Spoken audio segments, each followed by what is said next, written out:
Inaugurate చేశాను శక్తి app. ఎవరైనా సరే ఆడబిడ్డలు ఆ శక్తి యాప్ డౌన్లోడ్ చేసుకుని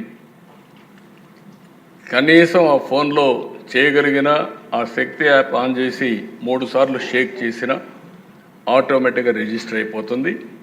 ఎక్కడున్నారో జీపీఎస్ చూసుకుని 6 నిమిషాల నుంచి 9-10 నిమిషాల లోపల మీ దగ్గరికి వచ్చే బాధ్యత పోలీసుల పైన ఉంటుంది.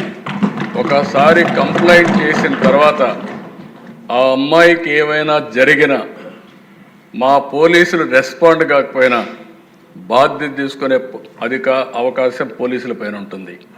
ఎందుకంటే ఒకసారి టెక్నాలజీలో రిజిస్టర్ అయిన తర్వాత రేపు క్రైమ్ రిజిస్టర్ అయినప్పుడు మీ ఫెయిల్యూర్ కూడా రిజిస్టర్ అవుతుంది. జాగ్రత్తగా ఉండమని మా పోలీసులు కూడా చెప్తున్నా. ప్రజల్లో చైతన్యం తీసుకొస్తాం.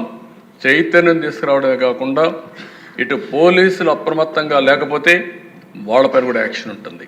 నేను ఐఎమ్ వెరీ క్లియర్. అందుకే టెక్నాలజీ అంటే ఏదో మేము మా ఇష్ట ప్రకారం పెట్టేస్తాం. ఇంత మునుపు మనం చూసాము దిశ యాప్ అన్నారు, దిక్కుమాలిన యాప్గా తయారైంది. ఈరోజు నో క్వశ్చన్. ఏదైతే నేను చెప్పానో ఇది 100% ఏదైతే శక్తి యాప్. ఒక్కసారి మీరు టెస్ట్ చేసి చూడండి. ఎవడైనా ఆకతాయితనంతో బిహేవ్ చేయాలని మీరు చేసి చూడండి. ఆడబిడ్డలు శక్తి యాప్ ద్వారా అప్రోచ్ కండి. అప్రోచ్ అయిన తర్వాత 100% యాక్షన్ తీసుకునే బాధ్యత ఈ ప్రభుత్వాన్ని అని చెప్పి మరొకసారి తెలియజేసుకుంటూ అవేర్నెస్ రావడానికి ఎమ్మెల్యేస్ కూడా మాట్లాడండి. ప్రజల్లో చైతన్యం తీసుకురండి. మీరు ఒక విషయం గుర్తుపెట్టుకోవాలి, ఎప్పుడు కూడా చట్టం ఉంటుంది, లేకపోతే అనేక చర్యలు ఉంటాయి. కానీ ప్రజల్లో చైతన్యం లేకపోతే మన చట్టాలన్నీ కూడా ఎవరూ ఉపయోగించుకోలేని పరిస్థితి వస్తుంది. ఇప్పుడు కూడా టెక్నాలజీ కూడా అంతే. యాప్ ఉంది, యాప్ ఉపయోగించుకుంటే అది ఒక మహా ఆయుధం. ఆ శక్తి యాప్ను ఉపయోగించుకోకపోతే మళ్ళీ యాజ్ ఇట్ ఈజ్గా జరిగే పరిస్థితి వస్తుంది. అందుకే ప్రతి ఒక్క ఆడబిడ్డని ఎడ్యుకేట్ చేయండి. ఆడబిడ్డకు రక్షణగా శక్తి యాప్ ఉంటుంది. దీన్ని పూర్తిగా ఉపయోగించుకునే బాధ్యత ఆడబిడ్డలది.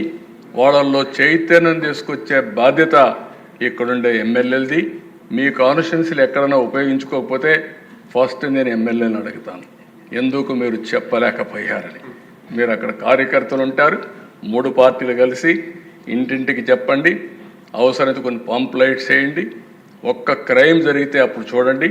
క్రైమ్ జరిగితే యాక్షన్ తీసుకోకపోతే అప్పుడు మీరు నాకు చెప్పమని చెప్పి అడుగుతూ ఇది చేయాల్సిందిగా మరొకసారి విజ్ఞప్తి చేస్తున్నాను. మరిన్ని వీడియోస్ కోసం ఛానల్ ని సబ్స్క్రైబ్ చేయండి. లేటెస్ట్ అప్డేట్స్ కోసం వాట్సాప్ ఛానల్ ని ఫాలో అవ్వండి. ఆ లింక్ డిస్క్రిప్షన్ లో ఉంది.